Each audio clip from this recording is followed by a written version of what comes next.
остана епскиот криминал да биде символизиран со притворот на Крмзов, со директорот на службата за заеднички работи, со директорот затворот Идризово и дури не е затвор, нема процес. Мислам, Добро избега човекот, има винен. Немаме епилог. Избега и премиер. Избега и премиер. Точно, да. Немаме никаков епилог. Знаеш како викаат они? Ако избега Груевски, зашо не би избегал Груи? Во Македонија, како велат, ако нешто не можете правно да го решите, политички ќе го решите. Ете вака ќе го решите. Тоа е нашиот проблем. За тоа зборуваме цело време. И кој да ги притиска сега властите да бидат одговорни и да имаат реформски чекори? Ако имате опозиција каква што имате, вклучително на тоа шпекулациите велат дека дополнително ќе му се расчистува теренот со некои потенцијални против кандидати после катастрофалното губење на локалните избори на Венко Филипче, дека власта ќе помага вака да му го расчистува теренот, јас не можам да сватам од кого ние треба да очекуваме дека ќе ја притиска власта за да прави подобри резултати. Добро, медиумите се активни, пробуваат да бидат коректив на власта, меѓутоа никако не може да ја земат улогата на опозицијата и сите велат дека државата и владата да функционира и поквалитетно и понормално мора да има силна опозиција. Вие сте очигледно разочарани од состојбата во која што се наоѓа Социјалдемократскиот сојуз. Кога започна падот според вас на партијата? Моето заменување 2016 година од Социјалдемократскиот сојуз беше токму поради тоа што започнаа процеси во кои што не можете да видите идеологија и можете единствено да следите раст на клиентелизмот внатре во самата политичка партија, што после тоа резултираше и со клиентелизам во владата на Република Македонија. Значи, знаете како, Социјалдемократскиот сојуз не го почитува сопствениот статут. Како од политичка партија, која што не го почитува сопствениот статут, да очекувате дека ќе почитува било што друго? Што не почитува? Вие денес имате половина од раководството на највисокото раководство на Социјалдемократскиот сојуз, кое што не ги исполнува статутарните услови да бидат председател, подпредседатели и така натаму. Многу убаво е пропишано кој може да биде подпредседател, колку стаж треба да има, колку пати треба да биде избиран у централен, на високи функции, во извршен. Вистина ли тоа дека на раководни места во СДСМ има луѓе кои што не биле членови воопште на партијата? Бидејќи ми такви коментари. Јас ви тврдам дека Венко Филипче никогаш не подпишал пристапница во СДСМ. Венко Филипче беше подписник на контрапленумот за време на шарената револуција. Венко Филипче беше советник на Нино Тодоров. Немојте да ме убедувате дека Нино Тодоров викаше социјалдемократи да му бидат советници. Едноставно е. Да не ги набројувам другите. Ана Чупевска, Фани Карамфиловска, Каја Шукова не исполнуваат услови да бидат подпредседател или заменик председател на СДСМ. Статутот дури и не можете да го најдете на страницата на СДСМ веќе. Добро, која е на вистина така како што велите, зашто никој не реагирал внатре во партијата? Заради тоа што... Пошто ова не се мали обвинувања. Па, сега тоа треба нив да ги прашате зашто нема. Јас мислам дека се намали критичната маса која што може да критикува било што, заради тоа што начинот на кој што се поставува раководството на СДСМ од Заев наваму е тој што го критикува раководството дека треба да биде исфрлено од играта. Тоа беше причината. Јас бев човекот кој што не сакав да стојам позади раководството за време на прикажувањето на бомбите, ако не знам што има во бомбите. Проверете ги материјалите, ќе видите, мене нема на ниту една пресконференција. Не сум јас од пустец за уши донесена да застанам позади председателот на партијата, при тоа председател на градската организација на СДСМ, и да не знам зашто е пресконференцијата која што ќе одржува председателот. Ако има такви што се согласуваат, а ќе ги видите тие, ги имаше можеби некој на некој форум, на некој состанок, некој некому нешто раскажувал. Јас принципилно не сакав да стојам позади нешто кое што не знам што ќе биде содржина. Знаете за овие информации што ви Не, кажува? значи јас релациите во партијата не ми се познати заради тоа што не се движам, како што реков и на почетокот, ја немам никакви функции таму во тоа, сето тоа го гледам. Ама јас ве гледам на состаноците во општинска организација Центар на Фејсбук. Да, одам понекогаш, да. Па значи учествувате на состаноци. Тоа е во центар.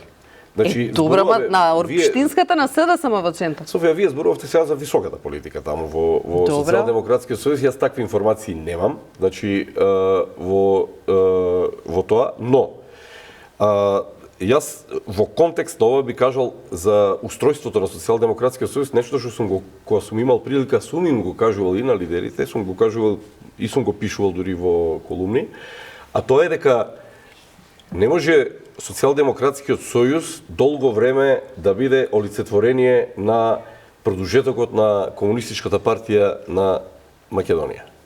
И не може татини, мамини, синови и керки од 91 година да чмаат во партијата внатре и да седат и да ги чекаат само победите на СДСМ и после тоа автоматски да доаѓаат на некакви функции и да решаваат, а као што гледаме како решаваат и така натаму. Јас не се согласувам Да апсолутно се докажам, со ова. окей, добро, да се докажам ако може.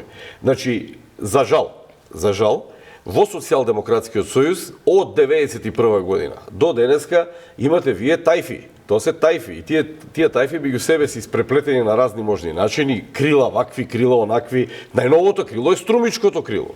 А претходните крила никој не ги кажува. Скопски крила, кое патем уште постои такво, значи вакво крило, само нема граѓанско крило, како да ви кажам, луѓе што ќе излезат и ќе дадат идеја, се согласувам со Софија кога вели никој таму не слуша, да, точно е тоа дека подолго време таму никој не слуша некоја идеја да дојде до тоа било и во ВМРО кога бил во опозиција, веројатно. И сега е тоа така. Кога се во власт па ептен, не слушаат, но поентата е, ако мене ме прашате, треба да се ослободе, да се либерализираат партиите во Македонија. Не само Социјалдемократскиот сојуз, и ВМРО. Треба изборниот модел да се смени во државата. Значи, кога ќе се смени изборниот модел, кога наследните избори парламентарни, кога ќе биде овозможено као во Хрватска, као во некои други држави, да се отворат листи, кога ќе почнат луѓето да се групираат по колони, значи тогаш партиите ќе се свестат, лидерствата ќе се свртат околу себе и ќе речат да видиме што правиме сега. Ве молам ако може, само чувствувам одговорност кон честните и долгогодишни членови на Социјалдемократскиот сојуз, собствениците на дубајските златни визи да бидат амнестирани, а вината да биде префрлена на она членство кое што трчало десетици години наназад за победите на СДСМ и денеска да биде виновно според ова што вие го кажувате за состојбите во СДСМ. Ви тврдам дека постојат најголемиот дел од членовите не е точно. Најголемиот, тоа е апсолутно неточно. Погледнете ги гарнитурите, ќе видите дека секоја наредна гарнитура што доаѓа во Социјалдемократскиот сојуз е полоша од претходната. Софија, 11 години Никола Груевски владееше. Знаете што беше тоа? Во СДСМ постојат 4 председатели се сменија. Искрени, посветени социјалдемократски борци на кои што се темелат сите победи до сега на Социјалдемократскиот сојуз. Штетата на Социјалдемократскиот сојуз ја направија луѓето кои што беа во највисокото раководство. Не ме терајте да ги споменувам по име. Па ги спомнате вие веќе на еден начин, али? Во ред. Сакам да ви кажам дека тоа е поширока група која што тргна во девастирање, во деелитизација, во клиентализам и во руинирање и на идеологијата и на структурата на партијата. Добро, ако имате нешто? Не, само уште еднаш да повторам тоа што реков. Јас СДСМ го знам, долго сум блиску тука, тоа е мојата политичка природна средина и така натаму, имам многу пријатели таму и така. Јас знам дека така функционира од 90-тите години.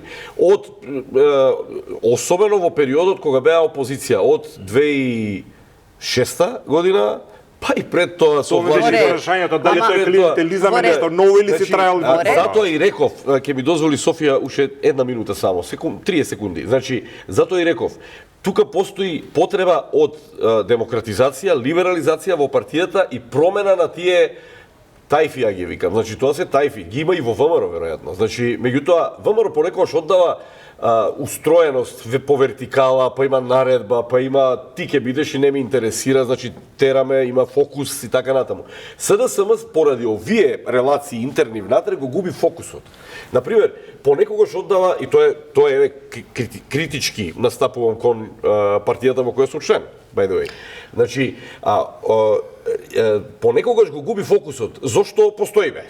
Зошто се постои на политичката сцена? За да се победи, да се дојде на власт и да се прават промени.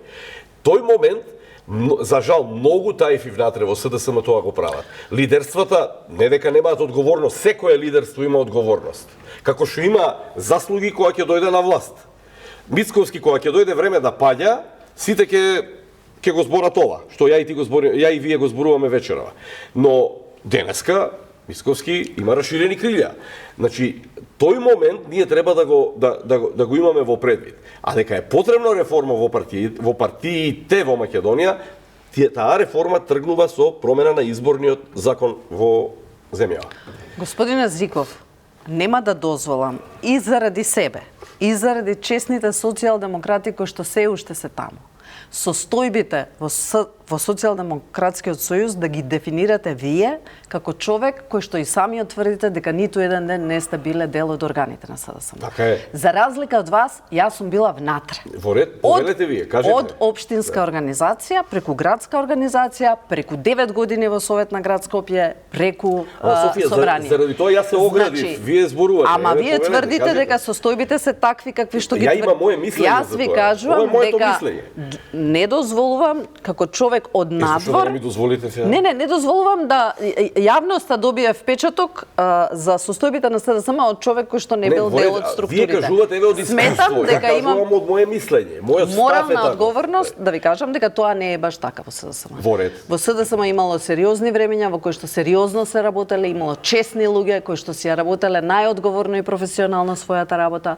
СДСМ била партија која што можела да се пофали со своето членство, имала интелектуалци, да не ви ги набројувам, како една Илинка Митрева, како Јане Милјовски, како Таки Фити, како и така натаму. Да, само што од ниедна друга партија во Македонија таков одлив на членство за време избори нема како што има во СДСМ. Точно. Значи, одлив, ама не тоа е одлика на голем дел од луѓето кои СДСМ го гледаат само како крава музара да дојдат на власт и да се фатат за цицката, да ми простите.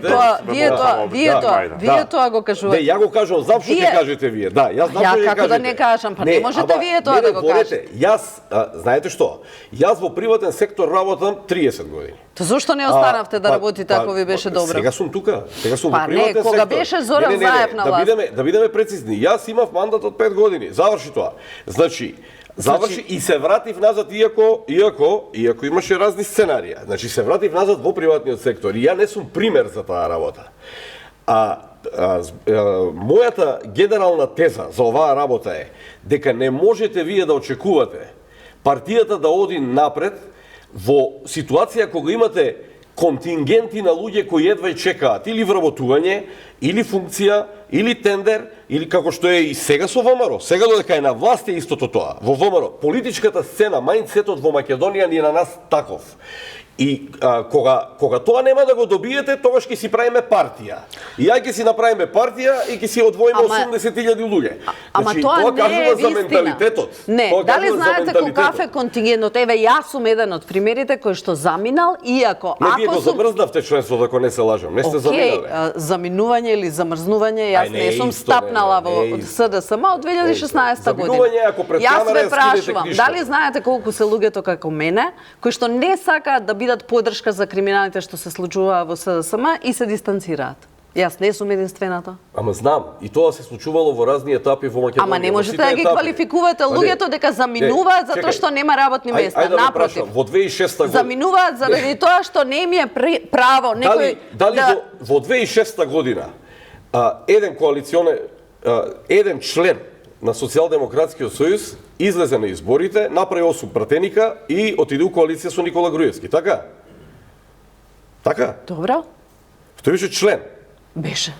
И на кој тој му се љутеше до 2006 година? Ај сега вака ги збориме. На Бранко Црвенковски, на Хари Костов, на Владо Бучковски, на кој од нив им се налути? Легитимно е луѓето да направат политичка партија и да заминат. Јас ви кажувам дека луѓето се одгледа за одгледа. менталитетот на СДСМ. Во менталитетот на сега 24 А колку политички партии се одвоја од ВМРО од ДПМН низ историјата? Во 24 година се случи истото. Не ве прашувам колку политички партии се родија од ВМРО ДПМН. Многу. Многу. Што Па е? СДСМ нема многу. Па добро. Значи, меѓутоа, има многу луѓе. Јас за тој менталитет зборувам, ме разбирате, значи не можете 2006 година Никола Груевски немаше да направи влада без тој потез. Во ред. И Никола и размислете добро што сакам да кажам. Значи без тој потез не можеше да направи влада. После тоа Никола Груевски владееше 11 години, а СДСМ беше грогиран, у нокаут. Како што е денеска. Па не, за тоа ви зборувам, за тој менталитет. Не, јас го разбирам. Знаете што значи Никола Груевски да го оставите да влади 11 години? Еве, ја не бев тогаш па уопште активен. Значи, знаете што значи? Еве, вие сте биле тогаш внатре, полно правен член. Гледавме сепак на некои емисии тогаш. Не, ја бев, ама јас секогаш ја и на почетокот на емисијата Александар кажувам, ја и сега вечерва моите ставови ги кажувам. Да, тоа го расчистивме така. Ама еве гледачите гледаат моите ставови ги. Сметам дека премногу време потрошивме на СДСМ. Да, искрено во оставив 15 на минути да дебатирате, малце се фрапирав, сметам дека и актуелната власт заслужува неколку нешто Апсолутно, коментари. меѓутоа за тоа ми беше на коментарот дека случувањата во опозицијата се важни бидејќи треба да биде балансот што ќе го направи политички во општеството и искрено да ви кажам, со месеци не сме имале никаква дебата околу СДСМ, па мислам дека е можеби добро гледачите во 15 на минути да слушнат и што се случува тамо. Ќе ве замолам за коментар Зиков, ќе се вратам тоа што ни следува нешто што се гледа како можен чекор во откочување, повторно ќе се вратаме на европските интеграции, сите се сложивме дека тоа е еден од двата можеби најважни процеса во моментот што ни се случува во државата, без тоа дали граѓаните докрај го сваќаат тоа или како го сваќаат и така натаму. Ќе биде извештаот за Македонија презентиран во Страсбург и денеска премиерот кажа дека таму на неколку пати има формулација каде што се вели многовековен посебен македонски идентитет и јазик. Кога тоа се објави, денеска и вчера во Бугарија се активираше се живо и диво. На вестите гледавме дори тамошни пратеници ги апелираат до нивните европратеници ова да го блокираат, дека ова изгледало како да е пишувано во Скопје и така натаму и така натаму. Дали доколку ова помине во оваа форма, со овие формулации, тоа може да биде доволно или да биде дел од доволното владата да каже добивме гаранција околу идентитетот веќе во документот. И со изгласувањето на резолуцијата во германскиот Бундестаг и тогаш реков дека ова се добри пораки што ги праќа меѓународната заедница и фактички покажува Европската унија дека не спие на случајот на Македонија. Еве и ова е тоа. Значи, во тоа, бугарските политичари, тие што се загрижени за оваа работа, ќе останат загрижени, уште повеќе и ја би бил загрижен, заради тоа што во Европскиот парламент одлуките не се носат со консензус. Тие се носат со гласање на крајот. Сега е многу битно лобирањето од наша страна. Значи, многу е битно како ние го играме процесот внатре за сцената. Значи, да тоа помине така како што е. Во тоа. Сега тука е моќта на македонската дипломатија, на луѓето кои треба да го одработат. Денеска се повика на општа политичка мобилизација, секоја политичка партија со својата соодветна сестринска партија да работи. Многу е важно и во Македонија да се подигне општа политичка мобилизација во правец да го истуркаме ова. Значи како што е. Ако ова се истурка, Европскиот парламент, ако е оваа формулација што ја слушаме, тоа е практички на еден начин кажано веќе што е како велат многу вековен македонски идентитет и јазик. Значи тоа е тоа. Значи некој во Брисел седнал, размишља на оваа тема и вика дајте ве на македонците ова да го средиме сега, да ги спакуваме, да го направиме, да им пуштиме пат и така натаму и така натаму. Се ова треба да се фати. Иако пак ќе кажам, ако на ова му најдеме сега забелешка и продолжиме после тоа пак главите у песок да ги ставиме, па не, бараме ние тука сега други некои гаранции, тогаш не знам, немам коментар на таа хипокризија што би се појавила, тогаш ќе се потврдат тезите дека овде стварно не сакаме ние да одиме према Европска унија. Мислам, не сакаат да одат према Европска унија некој.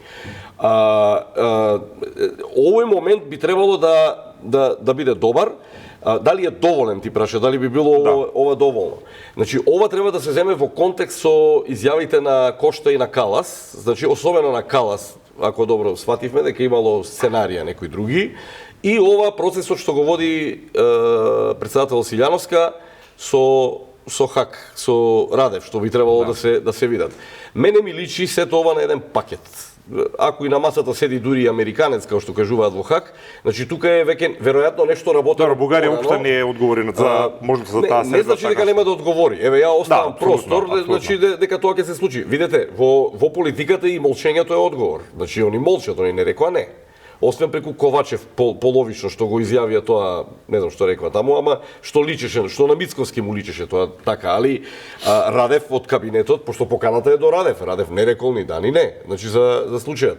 Не мислам јас дека бугарскиот председател има таков капацитет да одбие средба на која би требало да седи фон дер Лајен, Кошта, Калас, Руте НАТО и американски висок представник. И сега вие да го одбиете тоа, извинете, тогаш вие си пукате у нога, како бугарски званик. Значи, мислам дека на масата ќе се Ама тие ќе се пукаат во нога и символичко, меѓутоа ние ќе крвариме.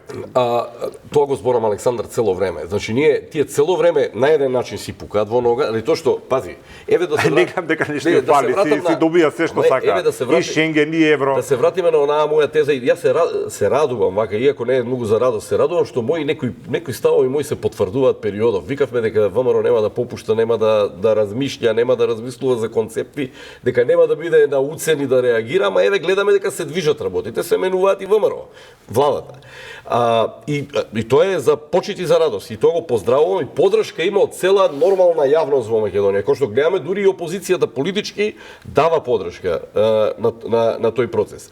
Да се одважиме и да дојдеме до тоа што го велев претходната емисија, го зборувавме истото. Значи, ајде да ги, еве ова дојде сега као мелем. Само привршувате као кесна десетка. Значи, ајде да ги отвориме преговорите, да го отвориме уставот, да влезат бугарите во уставот и да ги отвориме преговорите. Ние можеме како Македонија на првата глава, ако тие претераат и на отворена сцена пред 500 милиона европјани го отворат прашањето за македонскиот идентитет. Ќе не блокира, добро ќе излеземе и ќе се блокираме и повторно ништо нема да направиме. Па тоа е, дали ама сме се придвижиле.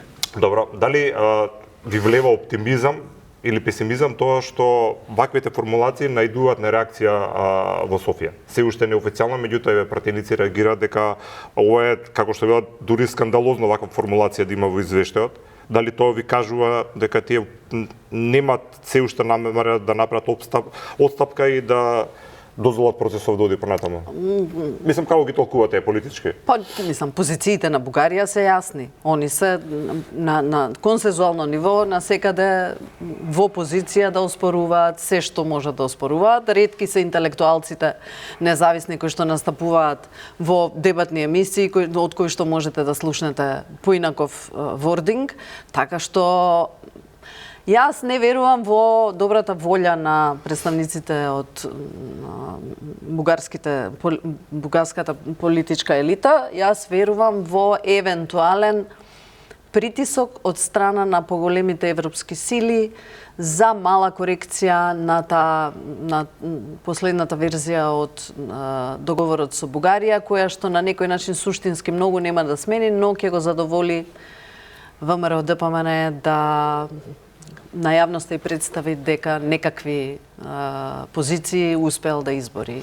Добро, дали тогаш значи дека можеби и е во ред малце што сме почекали, бидејќи сега нашето чекање, некој вели дека чекаме или работиме нешто подобро, Зиков вели губење време 3 години, дали тоа значи дека сепак може и да не се исплати ова на некој начин? Не можеме така да гледаме.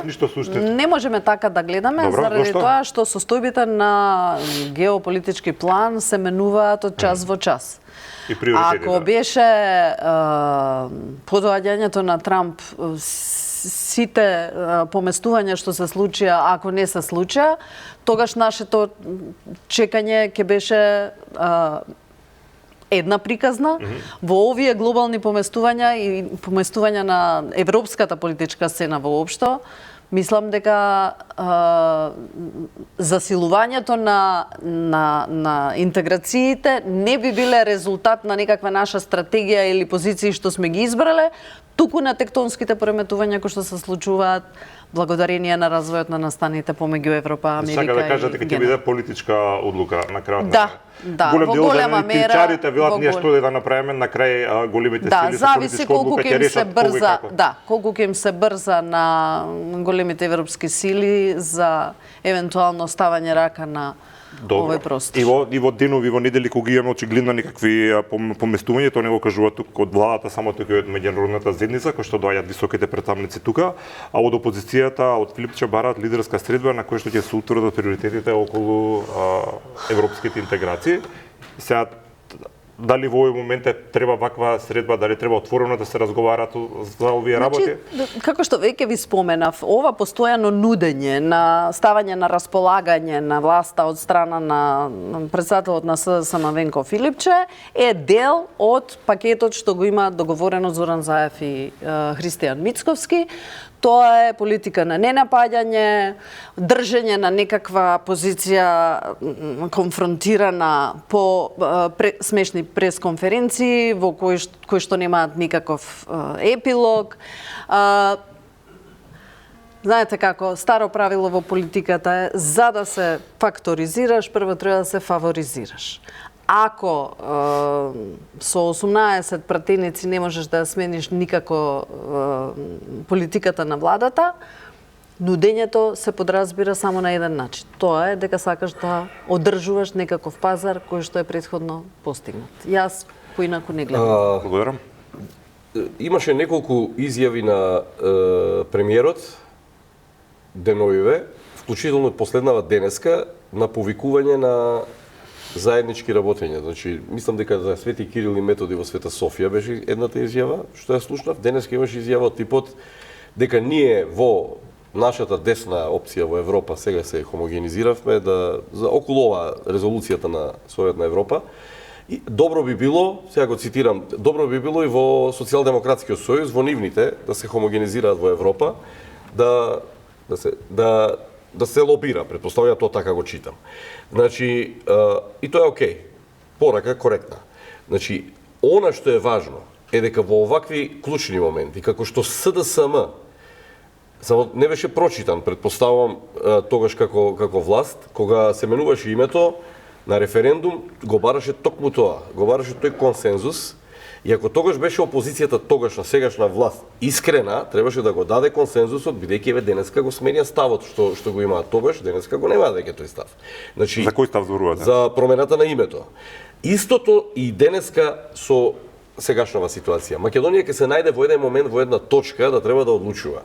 Предпоставувам дека на Мицковски, без разлика што има огромно мнозинство во парламентот, значи има контрола, на него ќе му биде веројатно може би тешко, одговорна е таа позиција кај што треба се донесе некоја одлука од некаков тип, не знам од кој и така натаму, и секогаш ви треба на вас целиот парламент во целата работа. Вие сте поискусна Софија, знаете тие работи. Ама зашто го бара, ја би ја барал поддршката кога Бланко ја добива? Повелете, да. позицијата Добро, време на е да се СДС, види. позицијата на СДСМ во моментов е. Време и во јавноста да се промовира најдете некаков тип решение за измени на уставот, ние ќе поддржиме секакво решение кое што тоа се прави. Ја не гледам друго и што се прави. Која е потребата од лидерски средби? Па, окей, како што гледаме, не ги добива.